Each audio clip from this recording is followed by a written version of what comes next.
Our session today is on tips for reducing your Blackboard course size.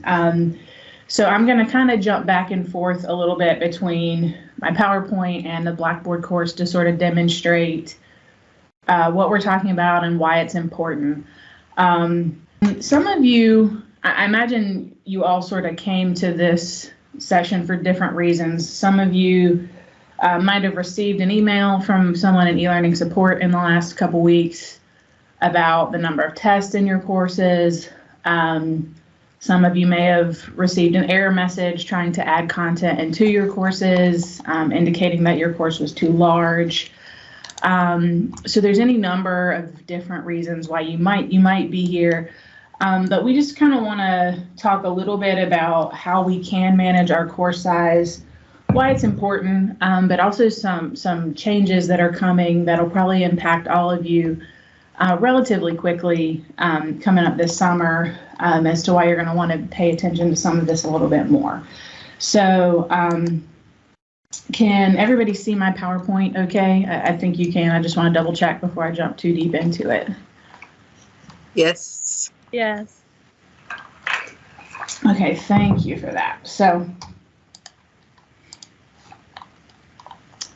okay, so a couple things about Blackboard Storage and why we should care. So in general, and we pay for a certain amount of storage every year on our Blackboard storage or in our Blackboard servers. It costs a significant amount of money. The more we go over that, if we have to buy additional, there are additional costs incurred. But in general, on a more personal sort of individual level, as courses get bigger and as they become particularly large, there can become situations for all of you that have either done a course copy or an import at some point, that there can be issues with potential data loss as courses get larger over time. And so on an individual level, kind of making sure that we're just aware of this and making sure we're keeping up with the content that we want to for each of our courses. So within our Blackboard sort of atmosphere here at Wake Tech, there's a few limitations that you all may or may not be aware of, or you may have heard this at some point. But at Wake Tech, we have a course size limitation of 4 gigabytes. And that applies to both our personal content collection, which if you've taken any of our training before, you're probably familiar with what the content collection is and a little bit of how to manage it. But it applies to both your course content collection and your personal content collection. Later in the session, we're going to talk about your personal content collection and some of the reasons why you might think about using that over your course content collection and how it can kind of help you manage content a little bit better and kind of from the same place. So we're going to spend some time talking about your personal content collection outside of your course content collection as well. But one big change that's coming this summer that may impact some of you more than others, depending on the discipline you're in, is that we're implementing a single file upload limit of 100 megabytes starting this summer. So this could impact things in your courses like large video files, large PowerPoints and image files, even to a certain extent, large student submissions. So if students are recording videos or turning in large projects, this could impact that as well. Because we do also know that student submissions contribute to the overall size of your course. So those are all things to keep in mind as we're talking about this and why we should be sort of more aware of what we're doing, especially with this big transition that's coming this summer, limiting your individual file upload size. So what we're going to look at in this session is going to be managing specific content types, looking at video, PowerPoint files, student files, trying to focus more on things that we know take up more space in your courses. And so those tend to be things like videos, large files with lots of images in them. There are, of course, exceptions to that. I know certain disciplines have other types of files and content that take up a lot of space. But we're also going to look and spend a little bit of time talking about your content collections, both the course content and the user content collection, how to identify and get rid of duplicated files, talk about efficient processes for course copying, avoiding bringing content into your courses that you don't need, but also identifying content that can be removed either before or after you do a course copy, and some stuff you should look at after you do a copy to see if there's any content that can be removed. And so really quickly, before we get kind of into our big topic, anybody have questions off the bat, or just particular reasons, anything in particular they'd like me to spend more time talking on? If not, I'll keep going with what I got planned, but just want to get an idea of if there's anything specifically I should kind of focus on more than anything else. Jessica, I have a question. Is it an easy place to be able to tell what the size of our course is currently so that we know where we are in relation to that limit that's coming? Yeah, I'll show you how to do that in the content collection when we get to that section. I can show you how to find that. Perfect. Thank you. Anybody else? Okay, so what we're going to look at now is including video in your courses, and I'm going to transition from my PowerPoint into Blackboard to share my screen there. And so we're going to look at embedding versus linking two video files. We're going to look at linking options using VidGrid. We won't go too much in depth in terms of YouTube, just because a lot of that is done individually in a personal YouTube account. But we're going to talk about using those as alternatives to just directly uploading files into Blackboard, because we do know that those take a little bit of space, or a significant amount of space, when that's the way that we do it. So give me 1 second, and I'm going to transition over to Blackboard. All right, can everybody see my Blackboard course okay? All right. Yeah. Okay, so video files. This is something that has likely always been a problem in terms of the amount of space that we're taking up in our Blackboard courses, but definitely became more prominent as we switched the way we do our server hosting, but also with the onset of the pandemic, because more people were recording their lectures and uploading them into Blackboard, and just overall using that format of content a little bit more consistently throughout all of our course types. And so that's become something that probably in the last couple of years, for us at least, has definitely picked up. And so we're just, in terms of linking in your Blackboard courses, what we advise is, instead of actually uploading a file, an MP4, whatever video format you're using, into Blackboard, is to actually provide a link to that either on YouTube, or to use the VidGrid tool to upload the videos and share the videos with your students, because those videos, or those sources, don't house those videos internally to your Blackboard course. They're stored externally, and so it doesn't take up space if you do it that way.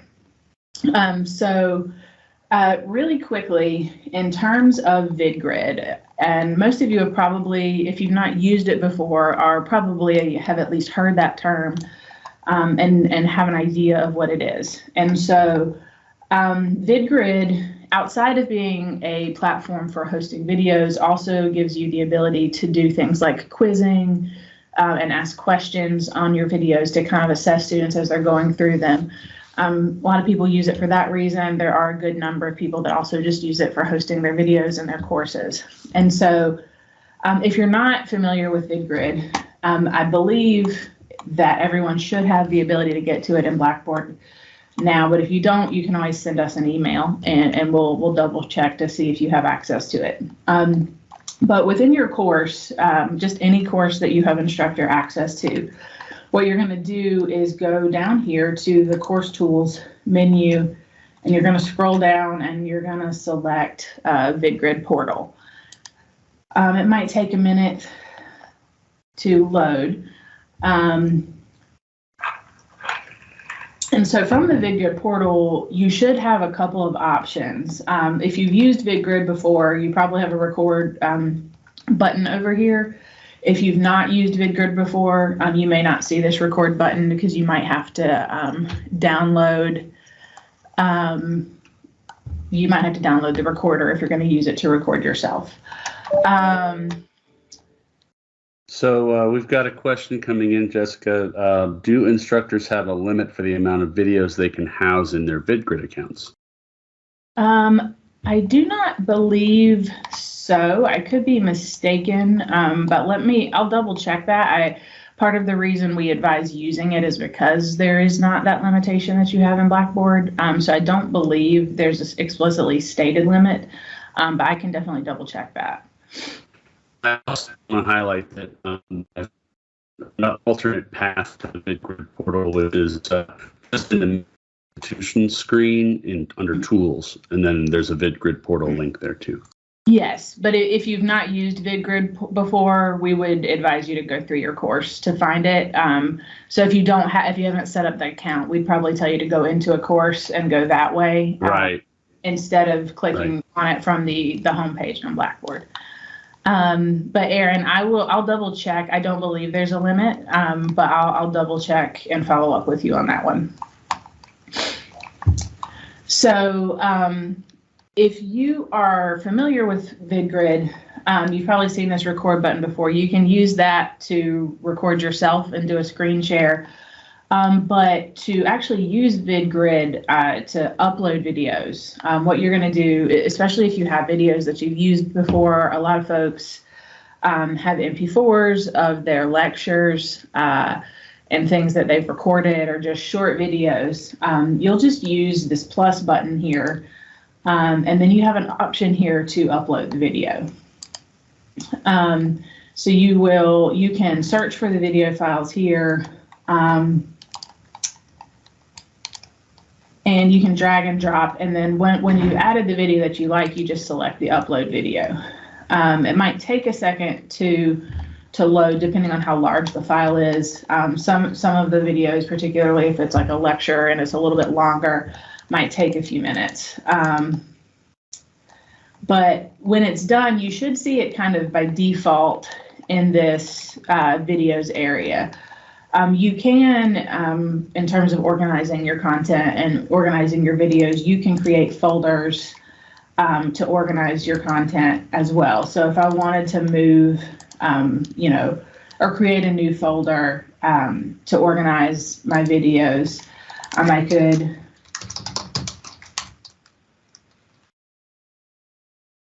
and what you see is when you add the folder, it adds to these links up here. The folders will come into play in particular as well in a minute when we talk about using the student record as well, because you'll have to use those for student recording. But if I want to use some of these videos and I want to move them into another folder, I can, I would go into the folder, and you can add folders directly here. I believe you can move them using some of these. Jessica? Yeah, go ahead. Jessica, Barbara has a question. Would you recommend downloading videos from Stream or OneDrive and uploading them to VidGrid?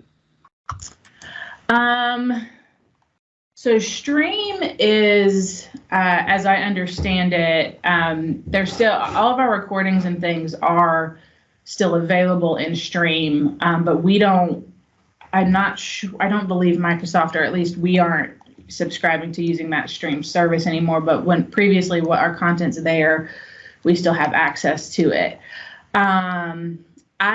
For OneDrive, if it's a long video, I think leaving it in OneDrive is fine, because they do by default your recorded Teams submissions go to OneDrive. So as long as you have access to the link to your OneDrive that's public and can be shared with students, I think leaving them there is fine. I don't necessarily think that you would need to move it into VidGrid as long as students have access to it. And I would probably say that VidGrid might even be better for shorter videos. So if it's a particularly long video, like a lecture, leaving it in OneDrive might make sense as long as you have the link to the video to share with students.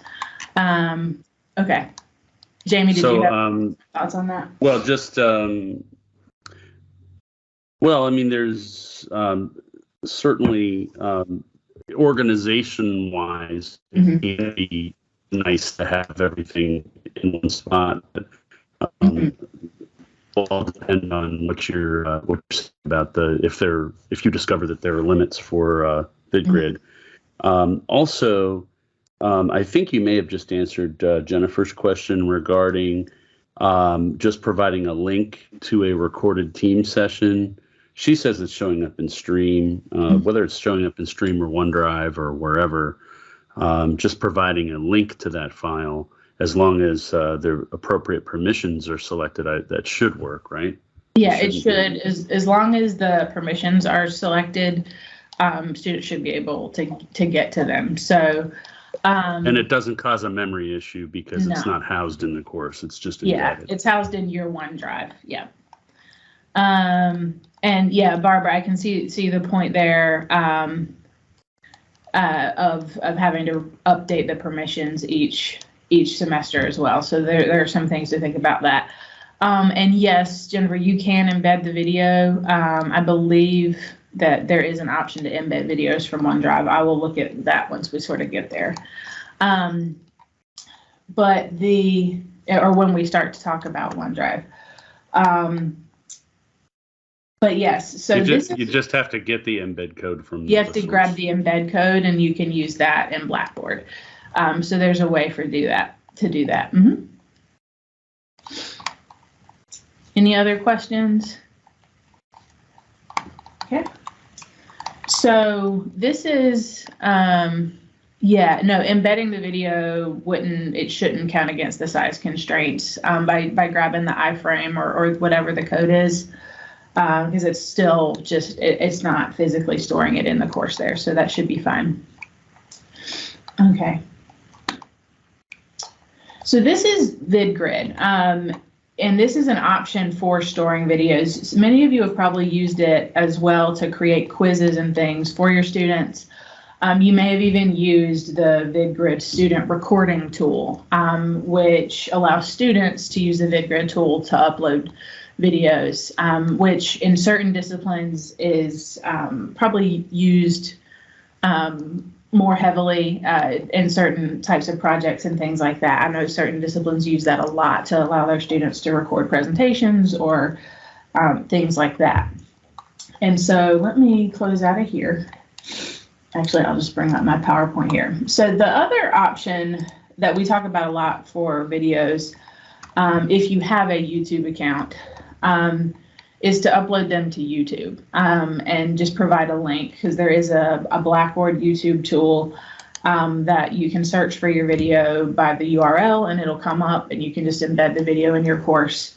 But as our chat's already kind of alluded to, you can also use, if you have recordings and things that are located in your OneDrive, you can set permissions on OneDrive files so that students can access them as well.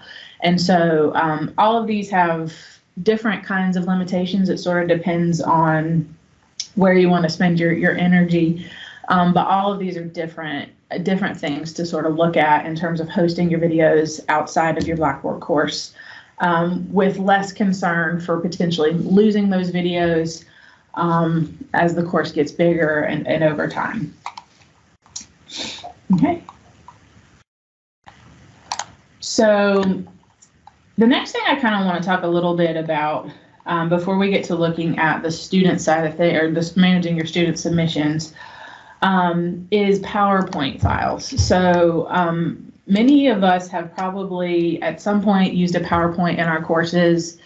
It might have been a publisher PowerPoint. It might have been one that we created for something specific.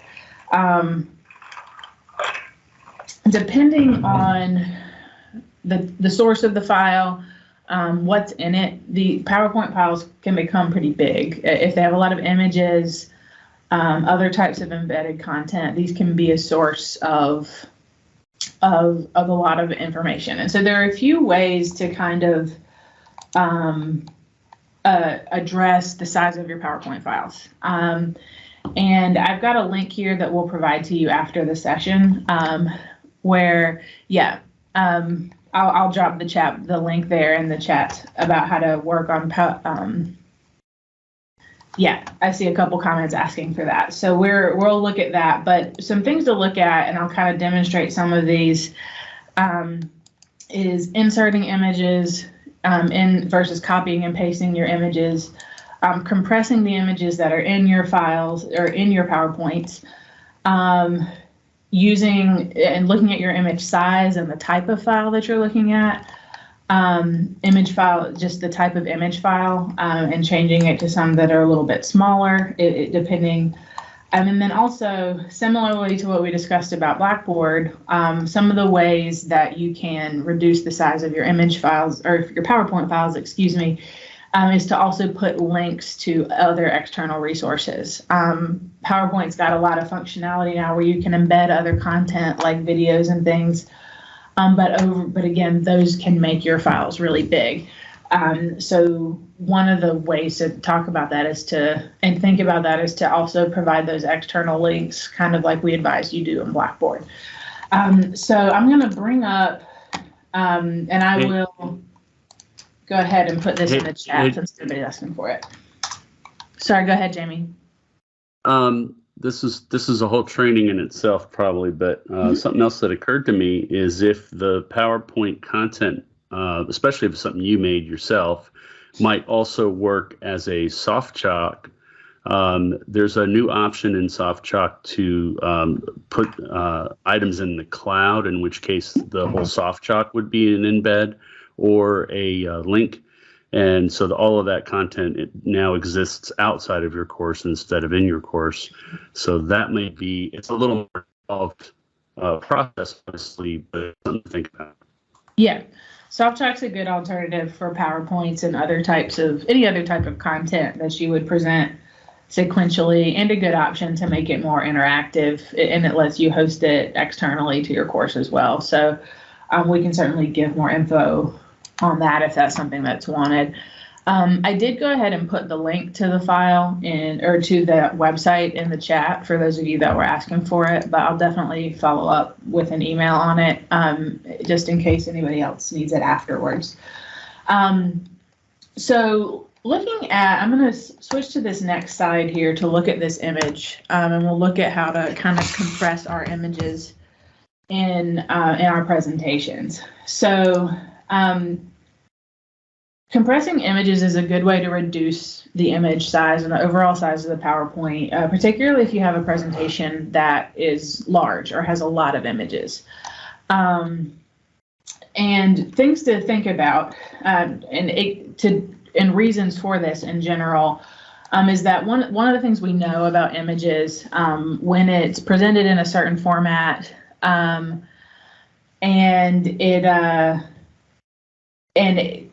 particularly on the web.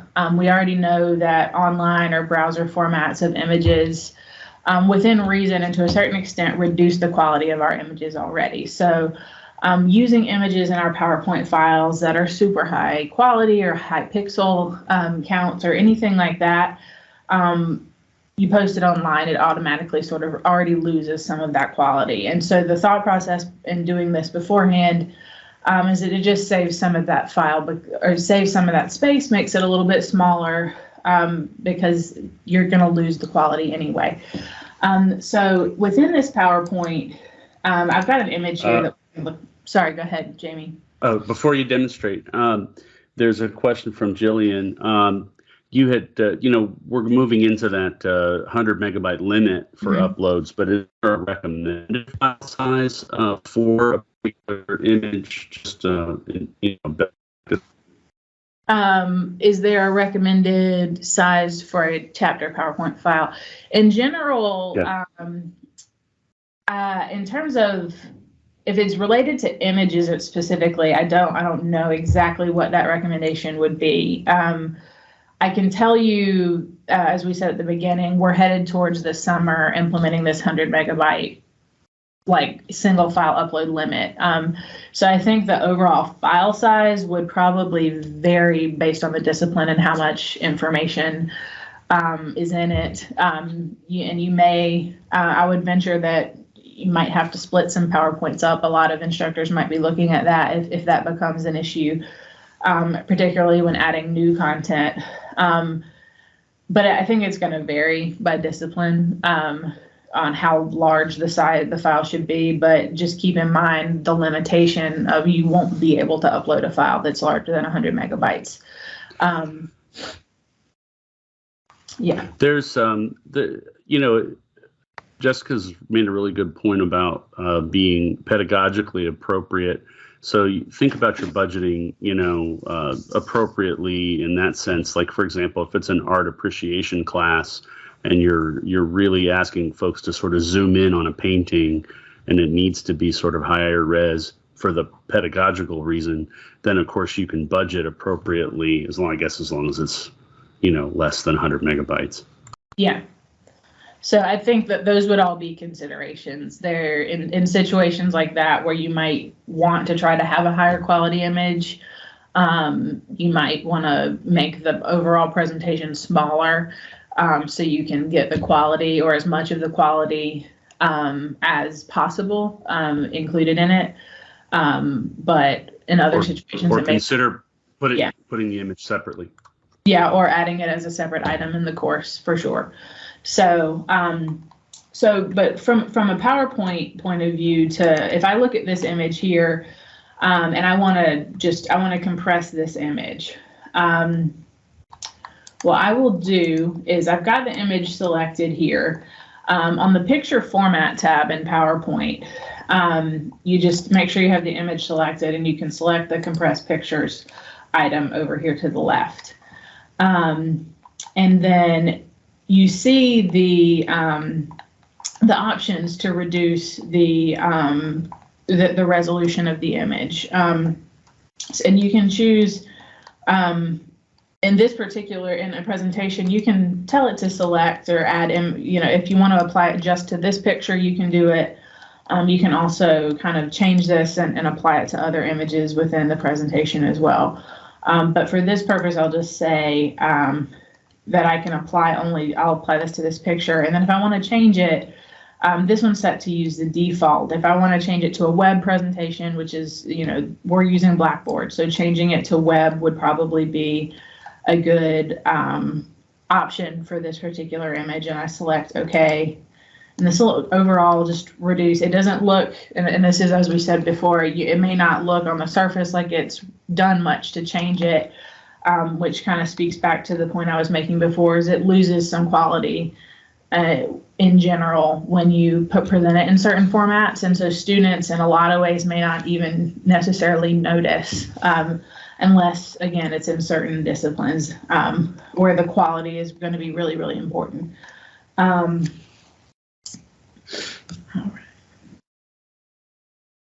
Okay, so some other considerations for images, either in a PowerPoint or in Blackboard, is to think about the type of file that you're using, of image file that you're using, and use some that are a little bit smaller.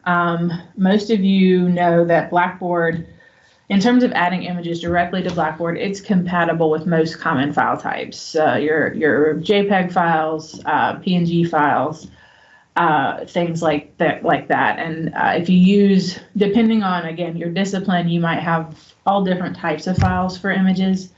But you can consider using file types that are already a little bit smaller, a little bit more compressed. Perhaps, and I think one of the ones that we recommend often is a JPEG or a JPG file, depending on, again, the need for it. Certain disciplines may need to use a higher quality file type. So I think all of that's going to be varied greatly. But you can think about that when you're saving files or importing files, whether you can change the file format to something else that will compress it a little bit more. And then going back up here to this presentation, or to this slide, excuse me, think about, instead of embedding files, just like we talked about before, for audio and video, is providing a link to a YouTube video. Most of the time, if you think about how students interact with PowerPoints, they're most likely clicking the link, or they may be opening it and sliding through it.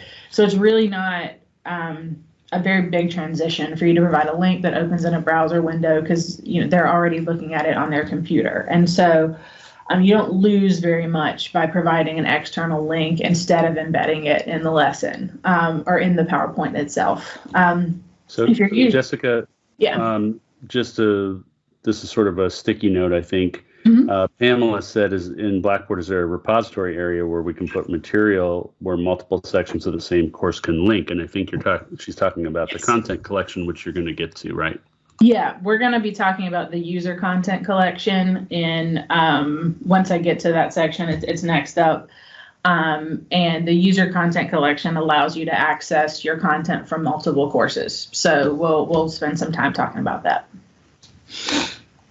Okay. So really quickly, we're going to talk about managing student student assignments and file submissions.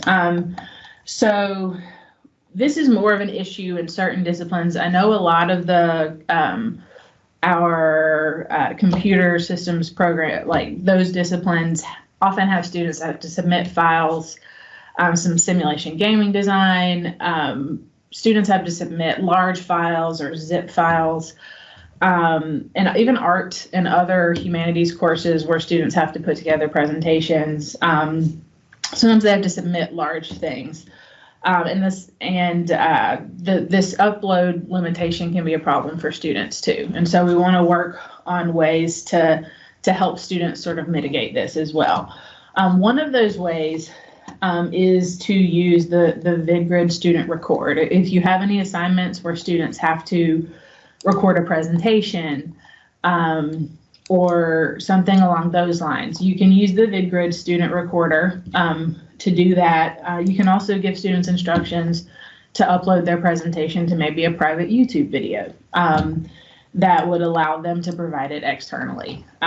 So these are all things to consider, because as we said before, your student submissions do add to the overall size of the course, or they can. So looking really quickly at the student recorder in VidGrid, there's a couple things that you've got to do to kind of get it set up. So I'm going to close this out really quickly and go back into my course. Student record is it's a tool within VidGrid that allows students to record themselves. They can also, in a similar way to you, upload videos that they've created. But to use it in the course, what you need to do as an instructor is go to this build content menu, and you're going to scroll down to the VidGrid student record option. And you all are familiar with this interface at this point. We're just going to call it practice assignment, and you enter your instructions here. If I want to embed, for example, a video that I want students to view before they do their assignment, or if I just want to share a VidGrid video with my students in my content editor here, instead of providing a link to the portal or something along those lines, what I'll do is I'll select this plus button here, and I'm going to scroll down to the bottom where I can select a VidGrid option. So might take a second to load.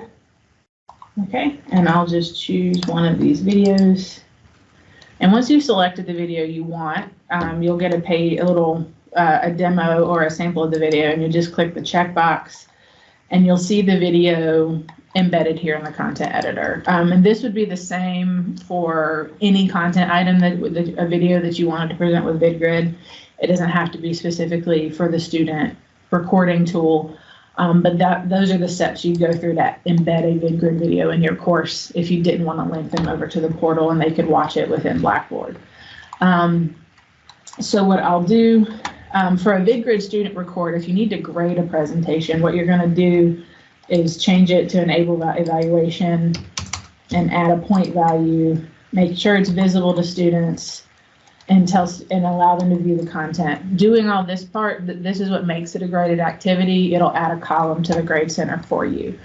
Hey, Jessica, got a couple of questions. Do you know if the VidGrid student recorder allows students to meet one another like on MS Teams? I think they mean like from remote locations and have a conversation with each other and record that.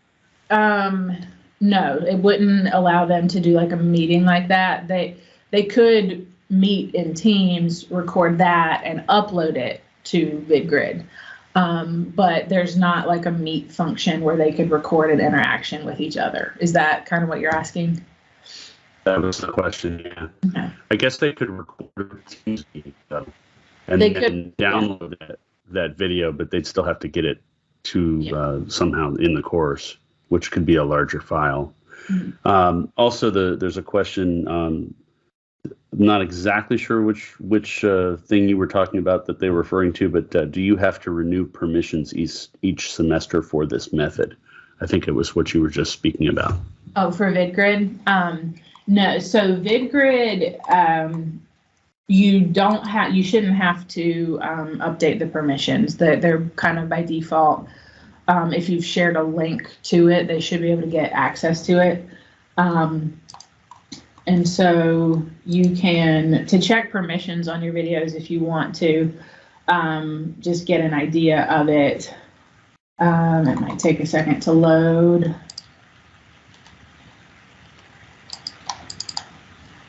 Okay. So by default, generally, you can select, if I select this menu here, I can see the permission options. It defaults at the top, as you can see, to anyone with a link. So the videos, as long as they are linked within your course, they should be able to get access to them, unless you actually change the permissions to something else. So VidGrid, you're pretty safe in terms of permissions, to not have to worry about updating them every semester. As long as there's a link in their course and you haven't moved or deleted the video, they should be able to get access to it. Yes, an embedded video is linked. Okay, so the last thing I was looking at was the student record. So I've set up a video so that students are now able to record their own.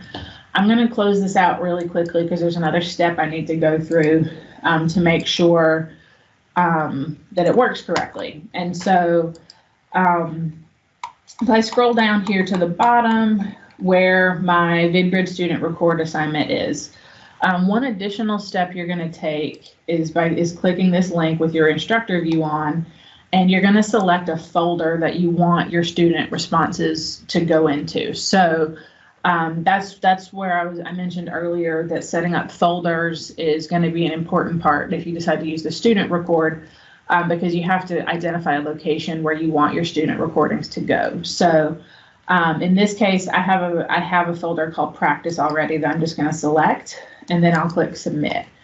And so if you don't do that, what happens is that the videos kind of just end up dumped in your normal VidGrid area. And if you have multiple sections of the same course, they can kind of get mixed together. So my suggestion, based on what we discussed earlier, would be to, from your VidGrid portal, create different folders for each of the sections of the course that you have.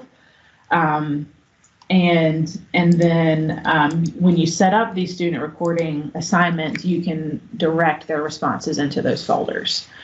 Any questions about that? And I can demo one more time if needed, but it's usually pretty straightforward once you kind of get to playing with it a little bit. Okay. Okay, so student OneDrive storage. This is another option for students in certain disciplines that have to submit large files in order to successfully turn in to turn in their assignments, depending on what they have to do. This is a particular issue and has, from our experience, I know that certain disciplines have already started doing this. Some of our graphic design courses, other computer disciplines have started encouraging or teaching students how to use OneDrive so that students can upload to OneDrive and then they provide a link to their assignment. That's an example of the recorded Teams meeting we just talked about. Yeah, the recorded Teams meeting. Yep. So I'm going to just quickly go over to OneDrive.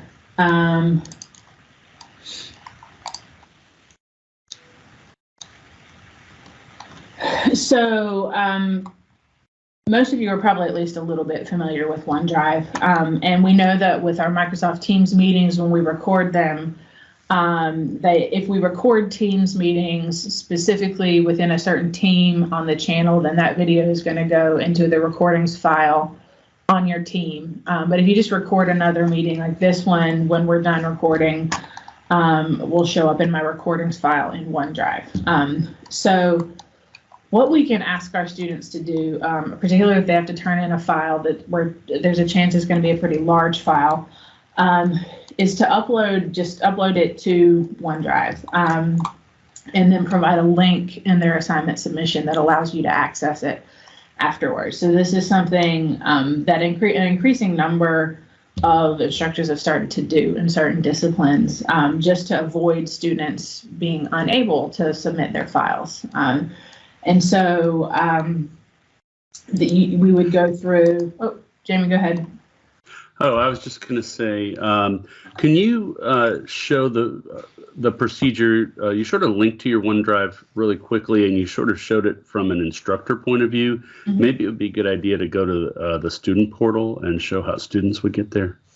It's very similar, but maybe sort of slow it down because you went kind of quick. Oh, I'm guilty of doing that sometimes.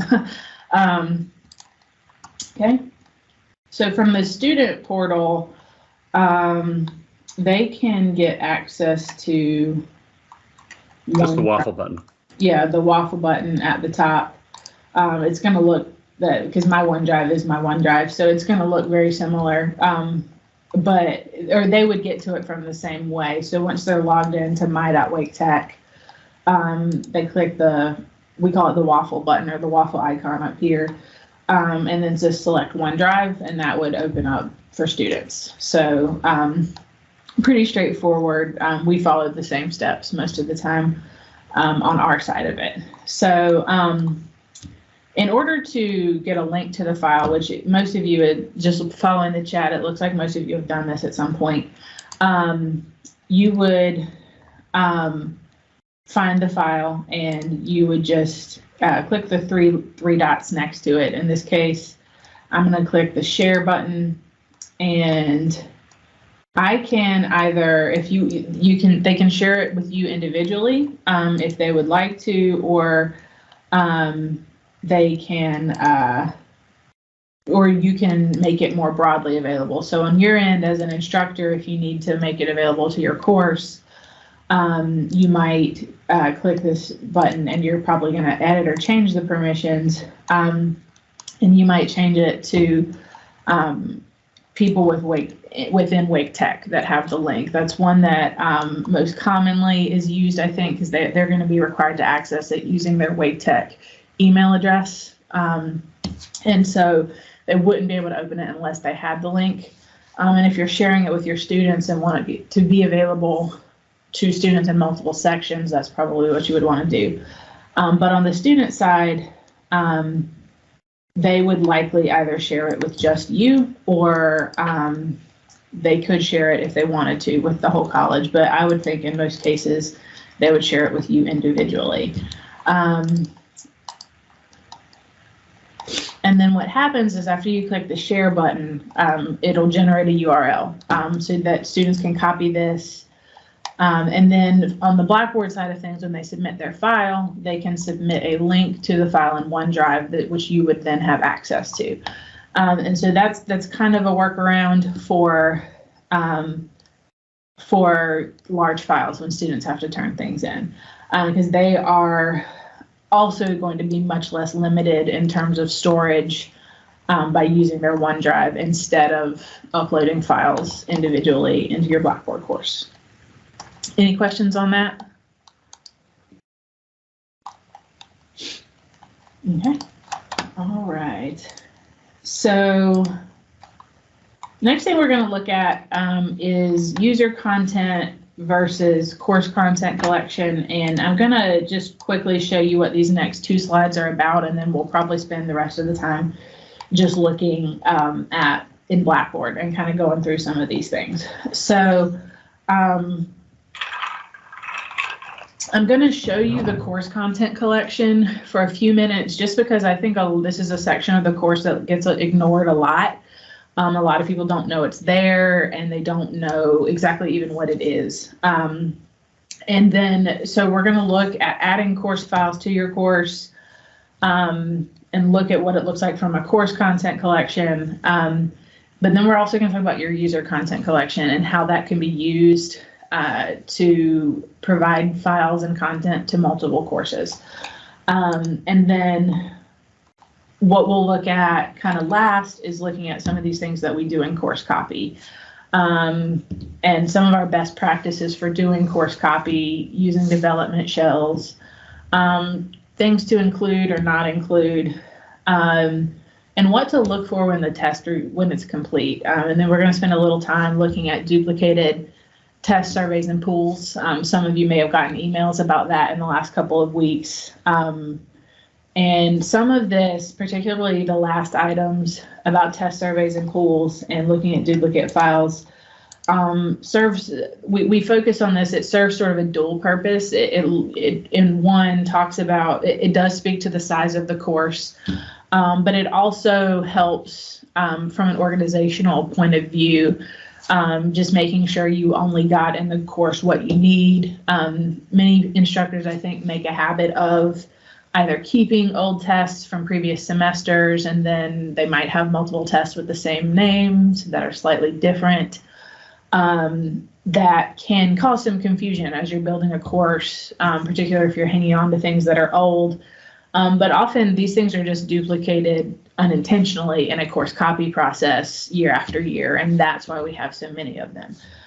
So we're going to look at test surveys and pools and how to kind of identify what's being used, what's not being used, and how to talk about getting rid of some of those things. So let me switch gears back to my Blackboard course. And I'm going to close some of these extra windows.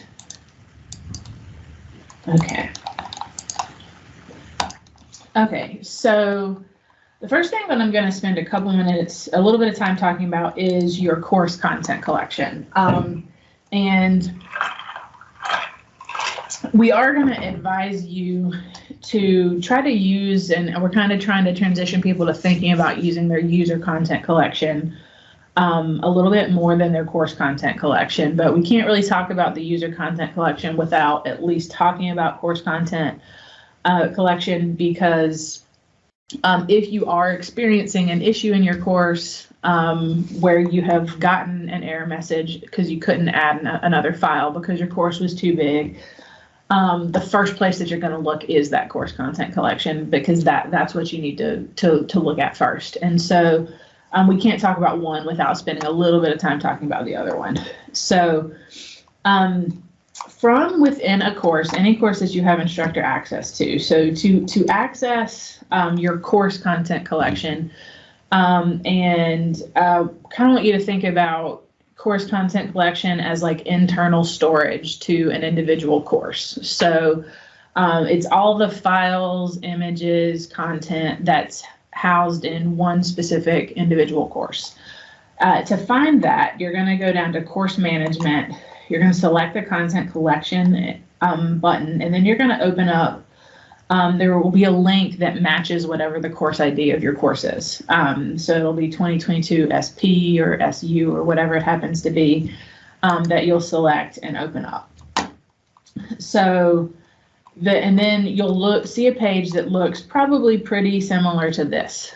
You might have more or less content depending on what you're teaching, but it'll look similar to this. And so what a lot of people maybe don't know about when they add content to their Blackboard courses is that the course content collection is where it's sort of all automatically housed. So anytime you add an individual item in your Blackboard course, like your course syllabus or any file, it is by default added to this course content collection.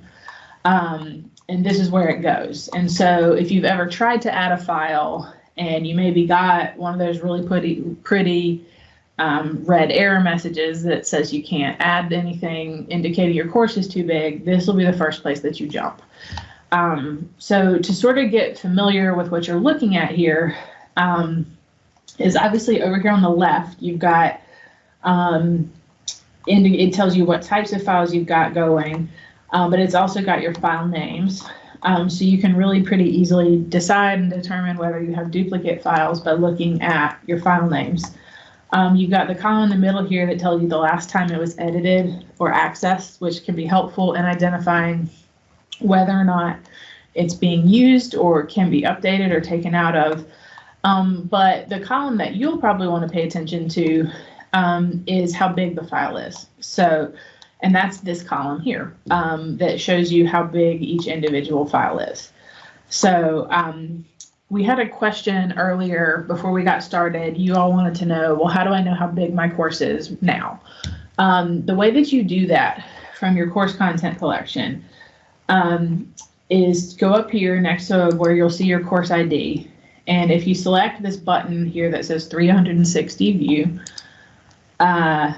scroll down, you're going to see a link here that says folder size. This is a really small course because I just kind of set it up for this training. So mine's not overly large, but this will give you an overview of how big your course is. So if you see this here, if you're considerably less than 4 gigabytes, you might not have too much to worry about. If you're getting close, you might want to think about looking at some stuff in that content collection that you can get rid of. So it's pretty easy. You just access it from your course content collection and it'll tell you and show you what's there. Okay. I'm going to close this out. So in terms of this course content collection and identifying duplicate content, there's a few things. Like I said, if you're in a situation, I see a question over here, Barbara. Yeah. If your course is less than 4 gigabytes, but folders are more than 100 megabytes, will that be an issue in course copying? It's my understanding that the single file upload limit is going into effect this summer. So I don't think, I will confirm this to make sure. I don't think it's going to affect existing content that's in the course. I think it's just new content that's added starting this summer. So I don't think it'll be an issue with the course copy, but I'll confirm that for you. But I don't think that that'll be, it shouldn't affect content that already is there that you're copying. It'll just be new files is my understanding. Okay, so in terms of identifying duplicated content or content that can be removed, so one of the things that you'll probably notice up here at the top, if you've ever done a course copy, you will, if you were to go into your course content collection, any one of you into a course that you copied, you would probably see some of these folders at the top that are basically import logs from previous course copies that have been done from year to year. So one of the reasons that we recommend using development shells to do your course copy and updating a development shell and then copying into your live courses is because you can avoid some of this duplication. What often happens when we do a course copy, and I think we've probably all been guilty of this at some point, is that we do a course copy from one curriculum course or just one course into a curriculum course, and then we copy that curriculum course into the next course, and then we copy that course into our next course. And so every time we do our course copy, instead of have this one import file, what we don't realize is happening when we copy from one course to another course instead of always copying from the same place, is that we're importing multiple import files into our course. It gets a little bit bigger every time you do that course copy. And so we recommend, if you're using your course content collection in particular, to just try to update a development shell every semester and always copy from that development shell into all of your courses, instead of trying to use each of your curriculum courses every time you do that. And that's just one thing that you can prevent a little bit of an added course size by bringing that import file in every single time. And then also, you can also, these are good items to look at in terms of identifying whether or not any of this content can be deleted or removed as well. And so if there's duplicated files here, and you can see there's been this course has got a few duplicated import files. You can always, these are often good items to look at to sort of focus on in terms of getting rid of some extra content. Question that we get often though, and that makes people a little bit nervous is trying to figure out, particularly if they have duplicated files, is how do I know which ones are being used in the course and which ones are not? And so I'll show you really quickly how you can kind of figure that out. So I'm just going to select one of these files. If I put a checkbox here and I'm just going to click the delete button, you'll get this warning and it tells you, okay, it's final. Do you want to delete the items? If they're selected, all the folders are deleted. I'm going to take this one step further and I'm going to say, okay.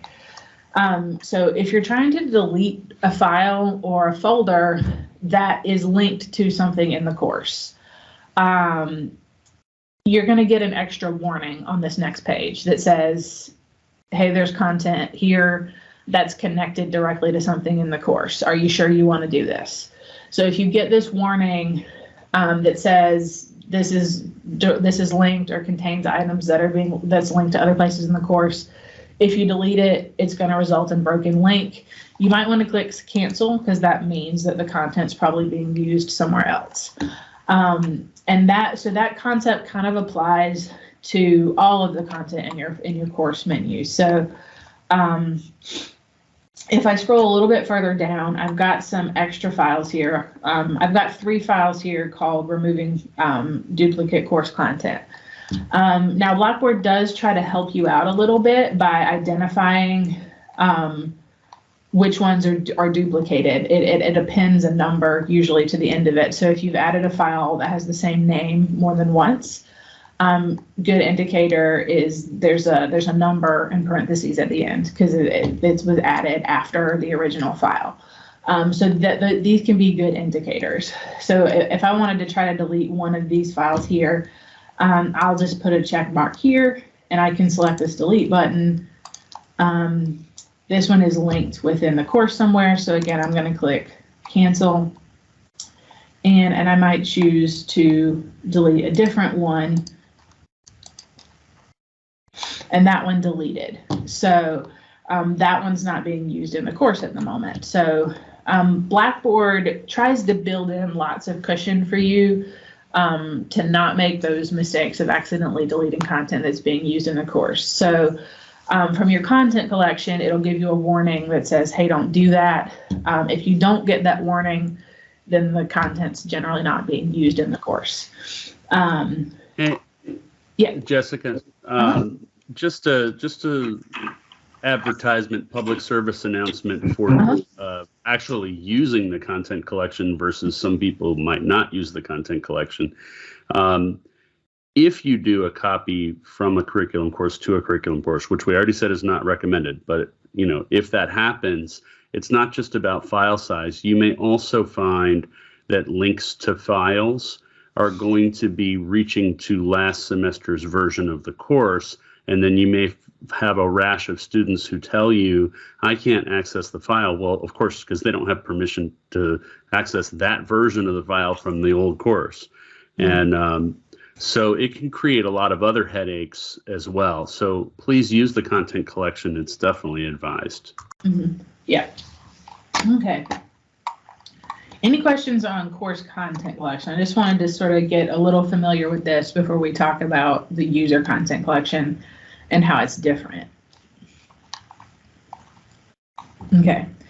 So one thing I did, and actually before I jump over to user content collection, one thing I wanted to talk about, again, if you're using course content or even your user content collection, one of the things that we recommend, and I think it's something that it kind of gets away from us a little bit, particularly as we're building courses.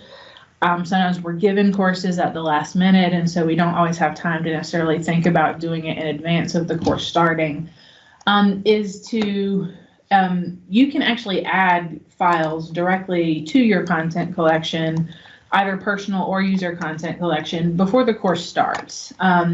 Well, and then when you're attaching files in your course, you can link back to that course content collection instead of uploading the file new. So one of the reasons we recommend doing that is because often that's how we unintentionally duplicate content in our courses. Is we might want to give students access to our syllabus in 2 places in our course.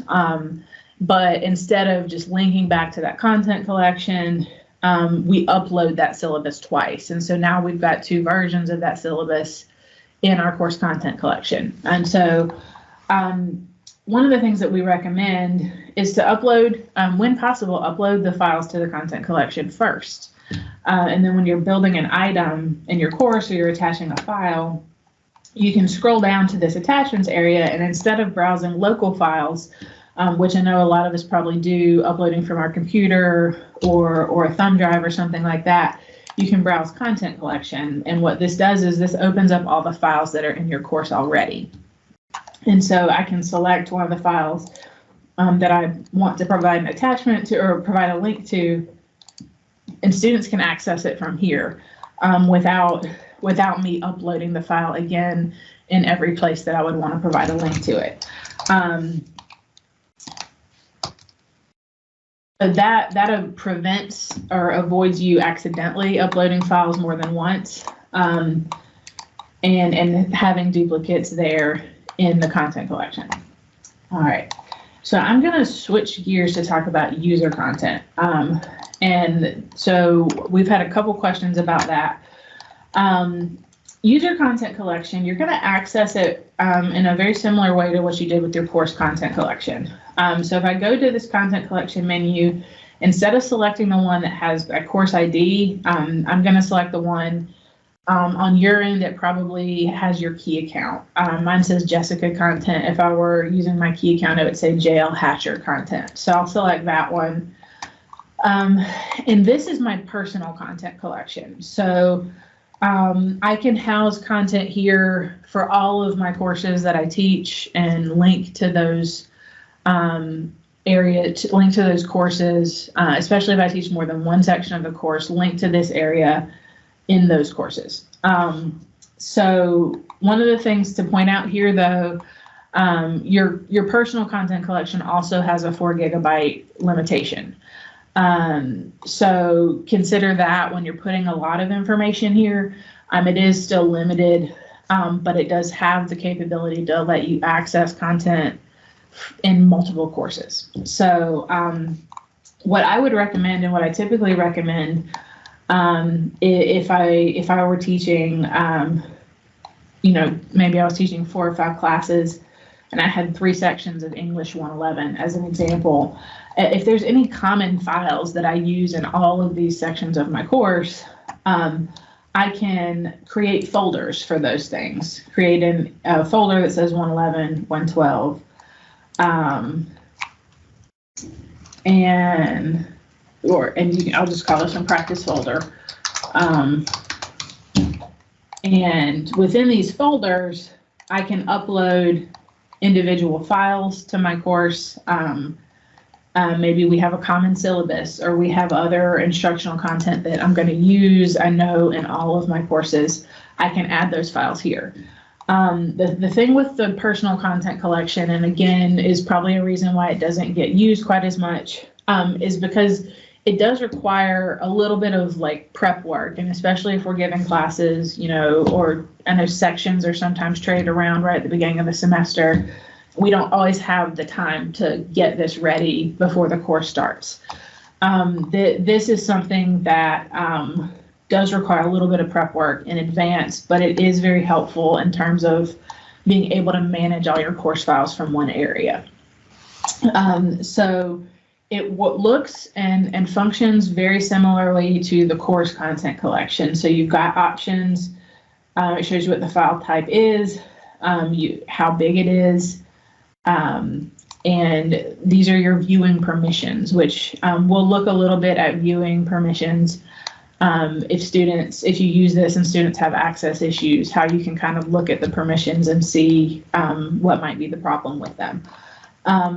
But this is your user content collection, and I want to kind of quickly show you how it works and how you can access this in multiple courses. So I'm going to use, for most of my examples now,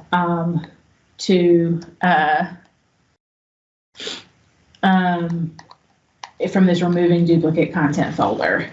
I think I have a question over here in the chat. Yeah. Can you move items to the user content collection transparently, or will it break links? So that was a question that came up the last time we asked the question. We offered the session as well.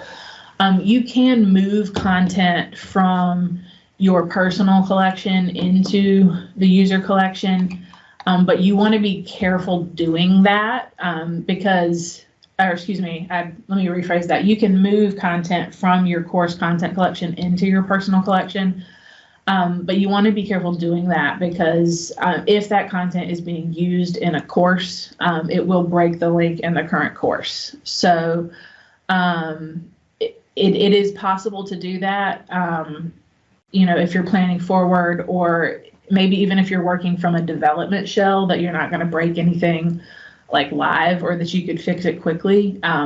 But I would definitely be careful doing that from like a curriculum course, because you'll break content in the live course if you are moving into your personal content collection. Does that answer your question, Barbara? Okay.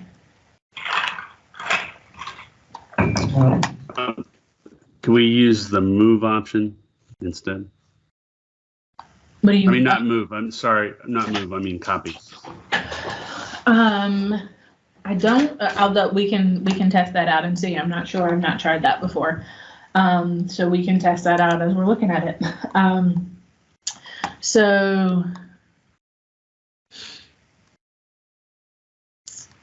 So Pamela, you're asking if you use the browse content collection or user content collection to select content, is this importing the material or creating a link? It's creating a link to the content in your content collection.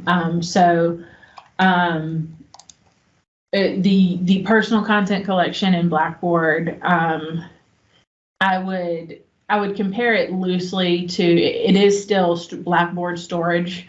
But I would compare it loosely to like OneDrive, because you can share it in multiple locations. It's just obviously got a much smaller file limitation. But yes, so it provides a link to basically the spot where the file is stored. So yeah, it wouldn't be using the content collection. It's linking back to where you've already got it stored, as opposed to importing it where you're kind of duplicating the content or adding it again. Okay, so for my user content collection, I can demonstrate moving content from one to the other if you'd like me to. But again, that's something I would use caution doing, depending on the course that you're working in. So from a user, I was thinking. Go ahead. I was thinking about copy such that there would be a file in each location. Yeah, we can look at that. Yep. So to add content from your user content collection, it's going to be very similar. Again, it's something that you'll probably try to set up, if at all possible, before the course starts. Any type of common file that you might be using in multiple sections of the course. If you go to build content, and you're going to select item. If I select browse content collection, it's going to open up by default your course content collection. If I want to focus in on my user content collection, I'm going to go to this browse button and I'm going to select my content. And this is going to open up my course or my personal content collection. And then at this point, I can go into the folder that I want and then select the file that I'm looking for and just click submit. And then students should be able to access it, and I'll click submit and you'll see it down here. They can open up the file that way. To look at content, either copying content or moving from one lesson or from one content collection to another, I will go into my course content collection to see. And then I'm going to select one of these here, and I'm going to select the copy button and do browse. And it looks like that's an option, Jamie, so thank you for asking that. So to copy content, and Barbara, this might speak to what you were saying earlier, to copy content from one content collection to another, so you won't have to move it entirely. You can just put a version of it. What we'll do is from your course, again, your course content collection, not your user, your course content collection, you'll select the item that you want, and then you'll select copy. And then in this destination folder, you're going to select browse. And then again, up here at this browse button up at the top, I'm going to select my content. And then I'm just going to select the folder. I don't want to actually go into the folder. I just want to select the folder that I want to copy it into. And then I'm going to click the submit button. And when I do submit here, and so now I can go check my user content collection just to make sure it's there. And so I can scroll down to removing duplicate content, and it's been copied there. So yes, that's an option as well. If you don't want to move it from one to the other and risk breaking it, you can also copy content from one location to the other, which might be kind of a helpful thing for some of you. So Jessica, let's say I'm transitioning to wanting to have everything in my, based in my personal collection, and then I've done exactly what you're doing. Mm-hmm. My total file size, might be reaching the limit, but then the live course will get archived at some point, right? Mm-hmm. And then that will shrink everything back to where it ought to be, and then it'll be better going forward. Is that correct to assume? I would think, sorry, can you? Okay, so let's say I've got a live course and I've got 20 files, mm-hmm. and I copy each of them into my from the course, file to mm-hmm. my personal content collection. Mm-hmm. And then that course, the semester ends, the course, sunsets, I turn in the grades, everything's hunky-dory, and then that course gets archived eventually at the point at which it gets archived. Yeah. Then those files are no longer going to be playing against my limit, and then I can link from the personal content going forward, which would keep things small going forward, I think, right? Yeah. So you would still, on a course copy, you would still want to make sure that you had, so whatever's in your course content collection will be copied when you do a course copy. So unless you tell it not to copy certain items. So you would want to, and so in theory, you could still have a course, I guess, if you did a copy, if you didn't remove the duplicate content that was in the course content collection, it would still have some of that content in it. So that's why it's kind of a balancing act of deleting of moving and getting the content set up and then getting rid of the stuff you're not using as well. Because if you do still have files in your course content collection, they'll still be there when you do a course copy. Even if you're not linking to them anymore, they're still being stored in the course. Does that answer the question? I think so, yeah. Okay. Okay. And then Barbara said, should you delete something in your course content to save space if needed? Yeah, I would. So after, and again, I would encourage doing that in like a development shell instead of in one of your curriculum courses, so you don't risk like messing up a link that was in a course, especially because they do get archived at some point and you want them to look like they did when they were delivered at that point. So I would advise doing that part maybe in a development shell, but yes, I would delete the content from the collection after you've moved it to your user content, and that'll free up the space, especially for doing course copies moving forward. Okay, so I'm going to switch gears really quickly to talk about test surveys and pools, because we're only got about 13 minutes, but this has been a good session, I think, so far with what we've talked about. So in terms of, well, we'll talk about course copy quickly and then test surveys and pools, because the two are related. So some of you in the last couple weeks may have gotten an email from somebody in e-learning support about the number of tests or in your course, and the number of pools in your course.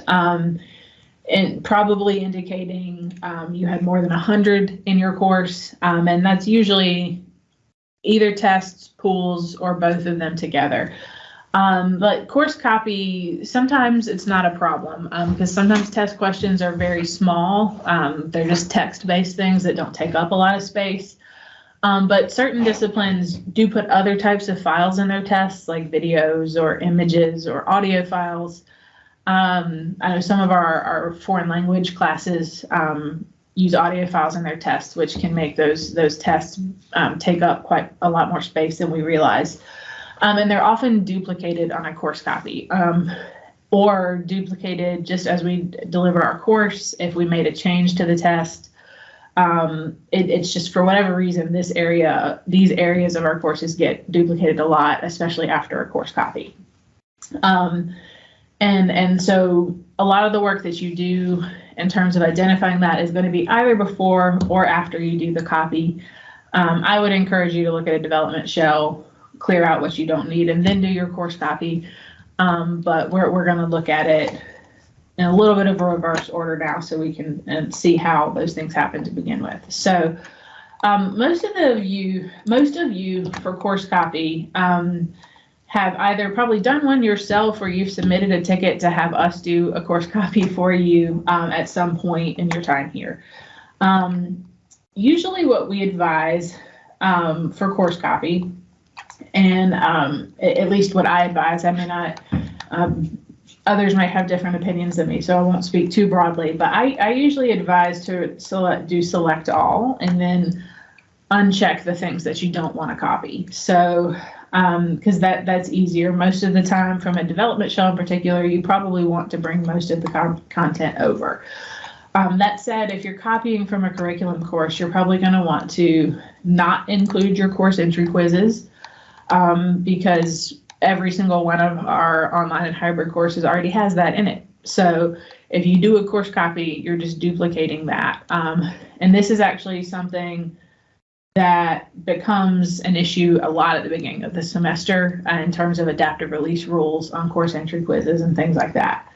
And then we would usually advise you in terms of your discussion board, again, only include the forums and not the starter posts. If you've ever done a course copy before and you forgot to change this setting, you probably copied over all of your your discussion boards posts and all of the responses from the previous semester, and they just said they were anonymous. It's not always the biggest issue, but sometimes people use those and have students post like recordings or other types of files there, which can sometimes cause the course to be a little bit bigger, and things like that. So we usually advise on discussion board, and just from your cleaning up your course afterwards, to just include the forums and don't include the starter posts. That way students, you won't bring over all of those responses from the discussion board. Other things to consider that some people go back and forth and have different kind of thought processes on. If you use grading rubrics in your courses, these get duplicated a lot as well. Usually they don't take up that much space, but from an organization point of view, if there's duplicates and you've made changes to one of those grading rubrics at any point, sometimes it's easier to not copy them over, or to clean them up before you do the course copy, much like you would with a test surveys and pools. I'm going to leave that one checked for the time being. And then most of the time you're going to copy over your test surveys and pools. We're going to look at why we want to clean that up beforehand here in a minute. But some of the easiest ways to kind of avoid copying over those big items that sometimes cause confusion at the beginning of the semester is to avoid copying over these unneeded course menu items that are already in the course. So sometimes that's your course entry quiz, the student support menu, you don't need to copy over as well, because we already have that pre-populated and things like that. And so once you've selected the things that you want, you're going to click the submit button, and you'll get an email when it's done. One of the things I didn't mention that I should say is you also generally, if you have graded activities in your course, you're always going to want to remember to copy over your grade center columns and settings. A lot of people, they don't do that because they think, oh, I'm going to change something about the way I do my grade center. I'm going to change my grading scheme, so they tell it not to do it. But what happens when you do that is that it deletes all of your assignments because those columns are all there because they're connected to an assignment in the course. And so don't do that if you need to carry over your assignments and don't want to have to recreate some of those things. So when you're done, you're going to click submit. I'm not going to do a course copy here because I've already done that, but you'll get an email when it's done. So after the course copy, some things to look for and what we're going to focus on are test surveys and pools, because this is an area that gets duplicated a lot. And so to get to those, you're going to go to course tools, and then you're going to go to tests, surveys, and pools. To look at tests, we're going to look at tests first. And if any of you have ever looked at this before, or you got that email this week and you've looked at it for the first time, this is probably the page that you saw. My course doesn't have a lot of tests in it, but you can see right away there's some duplicated content in these tests that I can probably get rid of. So the first thing to kind of look at on this area or in this area is this middle column here that says deployed. If it has a no in that column, then that's a good indicator that the test is not currently being used in the course. So you are safe to delete it without breaking a link to anything in your course because it's not being used in this course. If there's a location indicated, then that means that it's deployed, and that location is telling you where in the course the test is.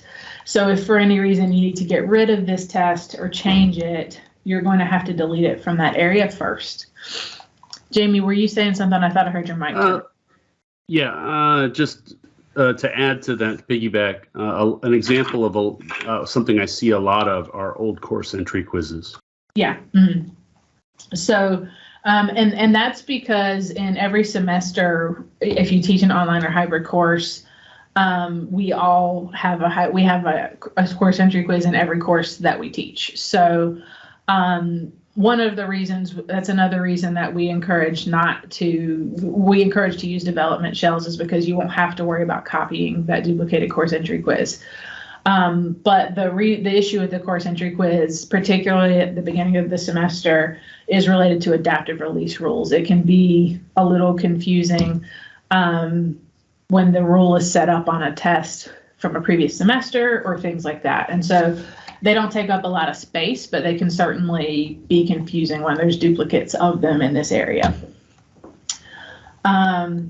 So good indicator there is if there's not, if there's not a deployed location, you're not going to break anything in your course by deleting it.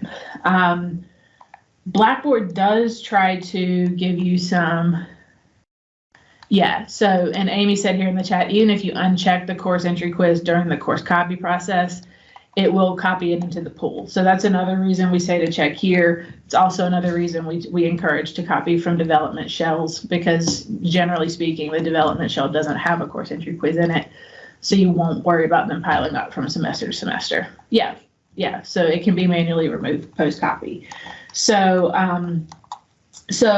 yes, those are all things to be considered. But it's a question that we get a lot at the beginning of the semester.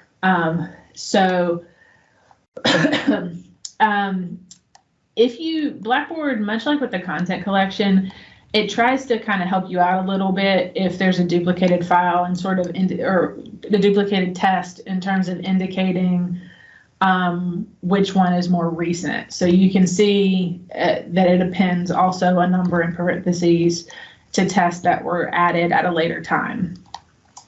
So those can also be helpful clues, but this is just, this is kind of how you identify what can be deleted. If it says no, it's not being used and you're not going to break anything. Pools are a little bit trickier in that pools they're obviously what we use to build our tests most of the time. And so you have to be able to identify which pools are being used and which one are not. The biggest difference, so with pools, is that, and some of them get duplicated, is when you click this drop down menu next to the pool, if you have an option to delete it, then that means it's not being used in a test. If there is no option to delete it, then it's currently being used in a test. The issue is that it doesn't necessarily differentiate between tests that are deployed in your course. So if I look at this, one of these tests here, or this first pool, lesson 1A, I can click this link here, references, to see which test that it's attached to. And it's attached to several tests in my course.